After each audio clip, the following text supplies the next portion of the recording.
HMD എന്ന ബ്രാൻഡിൻ്റെ HMD pulse pro എന്ന പുതിയൊരു സ്മാർട്ട് ഫോൺ ഇപ്പോൾ ലോഞ്ച് ചെയ്തിട്ടുണ്ട്. ഈ ഒരു വീഡിയോയിൽ നമ്മൾ നോക്കാൻ പോകുന്നത് HMD പൾസ് പ്രോ എന്നുള്ള സ്മാർട്ട് ഫോണിനെ പറ്റിയിട്ടാണ്. ഇപ്പം നോക്കിയയുടെ ഫോണുകൾ HMD ബ്രാൻഡിങ്ങിലാണ് ഇറക്കുന്നത്. എന്തായാലും ഈ ഒരു ഫോണിൻ്റെ കാര്യം പറയുകയാണെന്നുണ്ടെങ്കിൽ ഈ ഒരു ഫോണിൽ 6.65 ഇഞ്ചിൻ്റെ HD+ ഡിസ്പ്ലേ ആണ് കൊടുത്തിരിക്കുന്നത്. ഈ ഒരു സ്മാർട്ട് ഫോൺ 16,000 രൂപ പ്രൈസ് റേഞ്ചിലാണ് വരുന്നത്. ആ ഒരു പ്രൈസ് റേഞ്ചിലൊക്കെ വരുന്ന ഒരു ഫോണിൽ നമ്മൾ ഫുൾ HD റെസൊല്യൂഷൻ എക്സ്പെക്ട് ചെയ്യുന്നുണ്ട്. പക്ഷേ ഈ ഫോണിൽ ഫുൾ HD റെസൊല്യൂഷൻ വരുന്നില്ല. അത് നിരാശപ്പെടുത്തി എന്ന് തന്നെ പറയേണ്ടി വരും. പിന്നെ LCD പാനലാണ് ഇതിൽ ഉപയോഗിച്ചിരിക്കുന്നത്. പഞ്ചോൾ ഡിസൈനും കാര്യങ്ങളൊക്കെ വരുന്നുണ്ട്. പഞ്ചോൾ വരുന്ന ടോപ്പ് സെൻറ്റർ ഭാഗത്തായിട്ടാണ്. ഡിസ്പ്ലേയിൽ 90 ഹെർട്സിൻ്റെ റിഫ്രഷ് റേറ്റ് സപ്പോർട്ട് ചെയ്യുന്നുണ്ട്. ഈ ഒരു പ്രൈസ് റേഞ്ചിൽ നമ്മൾ 120 ഹെർട്സിൻ്റെ റിഫ്രഷ് റേറ്റിനെ എക്സ്പെക്ട് ചെയ്യുന്നുണ്ട്. പക്ഷേ 90 ഹെർട്സിൻ്റെ റിഫ്രഷ് റേറ്റ് ഇതിൽ വരുന്നുള്ളൂ. 20:9 ഗ്ലാസ് പെട്രോഷ്യലാണ് ഈ ഒരു സ്മാർട്ട് ഫോൺ വരുന്നത്. ഫോണിൻ്റെ പീക്ക് ബ്രൈറ്റ്നസ് വരുന്നത് 600 nits ആണ്. അപ്പോൾ ഡിസ്പ്ലേ ഫീച്ചേഴ്സ് മൊത്തത്തിൽ നോക്കുമ്പോൾ ഈ ഒരു പ്രൈസ് റേഞ്ചിന് പറ്റിയിട്ടുള്ള ഡിസ്പ്ലേ ഫീച്ചേഴ്സ് ഈ ഫോണിൽ വരുന്നുണ്ട് എന്ന് പറയാൻ പറ്റില്ല. ഫുൾ HD റെസൊല്യൂഷനും വരുന്നില്ല. 120 ഹെർട്സിൻ്റെ റിഫ്രഷ് റേറ്റും ഇതിൽ സപ്പോർട്ട് ചെയ്യുന്നില്ല. ഇനിയിപ്പം AMOLED ഡിസ്പ്ലേ ഇതിൽ കൊടുത്തിട്ടില്ല എന്നുണ്ടെങ്കിലും പിന്നെ side mounted finger print sensor ഇതിൽ കൊടുത്തിട്ടുണ്ട്. ഫോണിൻ്റെ വെയിറ്റ് വരുന്നത് 196 ഗ്രാമാണ്. പിന്നെ തിക്നെസ് വരുന്നത് 8.55 mm ആണ്. ഈ ഒരു ഫോണിൽ IP52 റേറ്റിംഗ് സപ്പോർട്ട് ചെയ്യുന്നുണ്ട്. ഈ ഒരു ഫോണിൻ്റെ ഗ്ലേഷ്യർ ഗ്രീൻ, ബ്ലാക്ക് ഓഷ്യൻ, അതുപോലെ തന്നെ ട്വിലൈറ്റ് പർപ്പിൾ എന്നീ കളർ വേരിയൻസ് ആണ് ഇപ്പോൾ ലോഞ്ച് ചെയ്തിരിക്കുന്നത്. പ്രോസസ്സറിൻ്റെ കാര്യത്തിലോട്ട് വരികയാണെന്നുണ്ടെങ്കിൽ യൂണി SoC T606 എന്ന പ്രോസസ്സർ ഇതിൽ കൊടുത്തിട്ടുണ്ട്.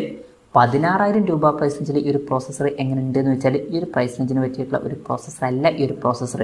8,000 രൂപയ്ക്ക് താഴേക്കാണെന്നുണ്ടെങ്കിൽ ഈ ഒരു പ്രോസസ്സർ ഓക്കെ എന്ന് പറയാം. പക്ഷേ ഈ ഒരു പ്രൈസ് റേഞ്ചിൽ ഇത് ശരിക്കും നിരാശപ്പെടുത്തി എന്ന് തന്നെ പറയേണ്ടി വരും. പിന്നെ ഈ ഒരു പ്രൈസ് റേഞ്ചിൽ ഇപ്പോൾ നമ്മളൊരു 5G ഫോണൊക്കെയാണ് എക്സ്പെക്ട് ചെയ്യുന്നത്. പക്ഷേ ഇതിൽ മാക്സിമം 4G സപ്പോർട്ടേ വരുന്നുള്ളൂ. അപ്പം അതും കുറച്ച് ഡിസപ്പോയിൻറ്റിംഗ് ആയിട്ടുള്ള ഒരു കാര്യമാണ്. പിന്നെ ഈ ഒരു ഫോണിൻ്റെ ബേസ് വേരിയൻറ്റിൽ 4GB റാമും 128GB ഇൻറ്റേർണലാണ് വരുന്നത്.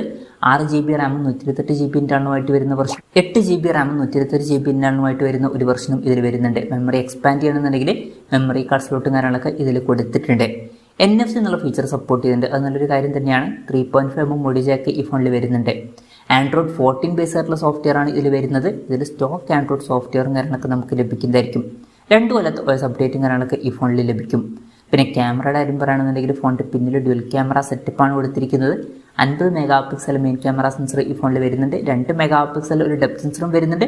അപ്പം അൾട്രാ വൈഡ് ആംഗിൾ ലെൻസൊന്നും വരുന്നില്ല. അൾട്രാ വൈഡ് ആംഗിൾ ലെൻസും കൂടി ഉണ്ടായിരുന്നെങ്കിൽ കുറച്ചും കൂടി നന്നായേനെ. പിന്നെ ഫ്രണ്ടിൽ 50 മെഗാപിക്സൽ സെൽഫി ക്യാമറ എടുത്തിട്ടുണ്ട്. ഫ്രണ്ടിൽ വളരെ മികച്ച റെസൊല്യൂഷനുമായിട്ട് വരുന്ന ഒരു ക്യാമറ ഒക്കെ വരുന്നുണ്ട്. ബാറ്ററിയുടെ കാര്യം പറയുകയാണെന്നുണ്ടെങ്കിൽ 5000 mAh ബാറ്ററി കൊടുത്തിട്ടുണ്ട്.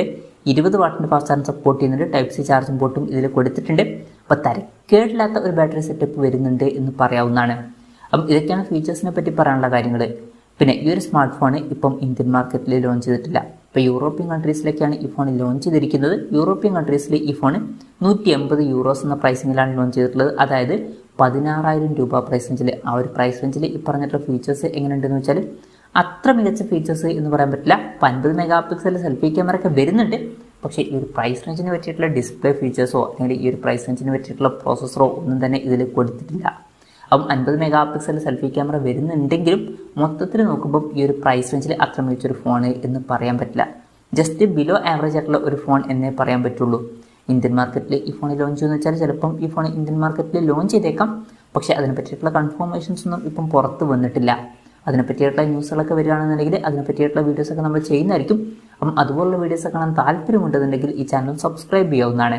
പിന്നെ ഇന്ത്യയിൽ ലോഞ്ച് ചെയ്യുകയാണെന്നുണ്ടെങ്കിൽ ഈ ഒരു ഫോൺ ചിലപ്പം ഒരു 15,000 രൂപ പ്രൈസിലൊക്കെ ആയിട്ട് ലോഞ്ച് ചെയ്തേക്കാം. കൺഫർമേഷൻസ് ഒന്നുമില്ല. ജസ്റ്റ് നമ്മുടെ എക്സ്പെക്ടേഷൻ പറഞ്ഞു എന്നേ ഉള്ളൂ. എന്തായാലും HMDയുടെ പൾസ് പ്രോ എന്ന പുതിയൊരു സ്മാർട്ട് ഫോൺ ഇപ്പോൾ ലോഞ്ച് ചെയ്തിട്ടുണ്ട്. ഈ ഒരു ഫോണിനെ പറ്റിയിട്ടുള്ള നിങ്ങളുടെ അഭിപ്രായം ജസ്റ്റ് ഒന്ന് കമൻറ്റ് ചെയ്യുക. അതുപോലെ തന്നെ ഈ ഒരു സ്മാർട്ട് ഫോൺ ഇന്ത്യൻ മാർക്കറ്റിൽ നിങ്ങൾ ഏത് പ്രൈസിങ്ങിലാണ് എക്സ്പെക്റ്റ് ചെയ്യുന്നത് എന്നുള്ള കാര്യം കൂടി ജസ്റ്റ് ഒന്ന് കമൻറ്റ് ചെയ്യുക.